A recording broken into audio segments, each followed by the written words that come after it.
L'albinisme est une condition génétique, c'est la condition génétique des personnes qu'on appelle albinos. Une personne albinos est une personne qui va être totalement ou partiellement dépigmentée parce que son organisme ne fabrique pas ou fabrique peu de mélanine, le pigment qui colore la peau, les cheveux et les yeux. Du fait de cette dépigmentation, leur peau a une très grande sensibilité aux ultraviolets du soleil et doit se protéger de ces ultraviolets sous peine de développer à long terme des cancers de la peau.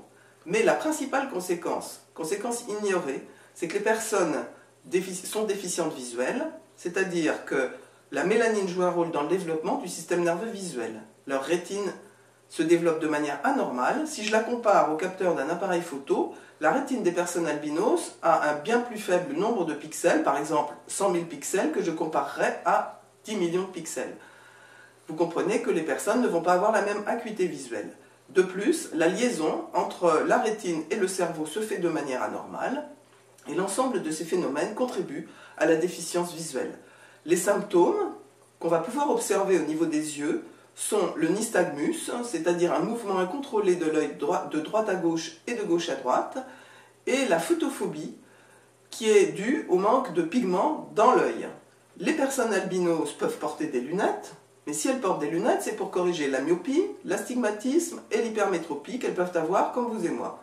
En aucun cas, cela ne permet de corriger la déficience visuelle de la rétine, et donc n'améliore que peu l'acuité visuelle.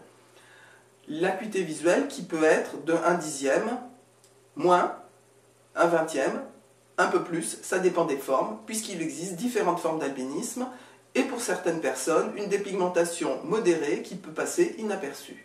Les personnes albinos sont donc plus nombreuses que ce qu'on croit. L'association Jeune Espoir a été créée pour apporter de l'information aux familles.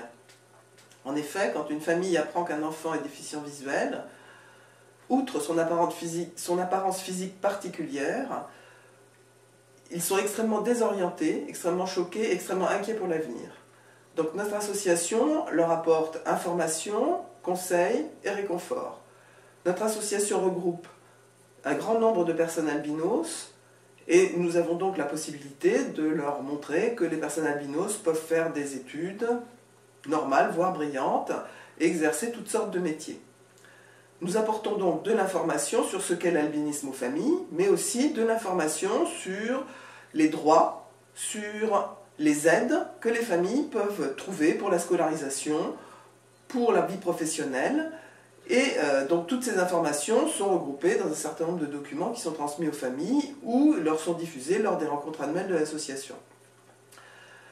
Mais un autre but de l'association, c'est aussi de soutenir la recherche sur l'albinisme. En effet, cette recherche n'existe que parce que notre association la finance en recueillant des dons qui sont donnés à des laboratoires de recherche. Nous soutenons 2 laboratoires de recherche. Le premier laboratoire fait de la recherche sur les gènes responsables de formes d'albinisme non encore expliquées. 20% des formes d'albinisme n'ont pas encore d'explication, et je vous rappelle que l'albinisme est une condition génétique, c'est-à-dire qu'elle est liée à des mutations dans des gènes.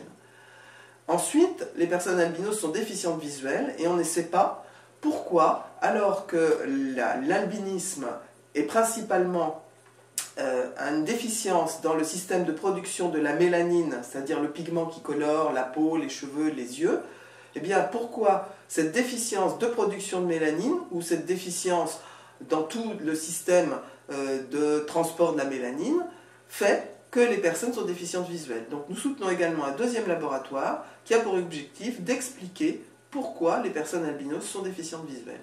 Alors le premier moyen pour vous informer sur l'albinisme et notre association, c'est notre site internet www.jeunespoir.org. Nous avons également une page Facebook qui est plus faite pour relier entre eux les personnes atteintes d'albinisme, mais nous avons également publié un certain nombre de brochures et de livres qui permettent d'avoir de l'information. Alors par exemple, nous avons publié une brochure plutôt médicale qui s'appelle « Albinisme, une condition génétique » et qui explique quelles sont les conséquences médicales de l'albinisme, mais aussi qui donne des informations sur les prises en charge. Nous avons édité un livre à destination des enfants, mais aussi des parents, parce que des fois les parents ont besoin d'informations simples, comme les enfants, qui explique ce qu'est l'albinisme à un enfant entre 6 et 10 ans. L'albinisme expliqué aux enfants et aux parents. Ce livre, vous pouvez vous le procurer en vous adressant à Genespoir et vous trouverez toutes les informations nécessaires sur le site internet de l'association.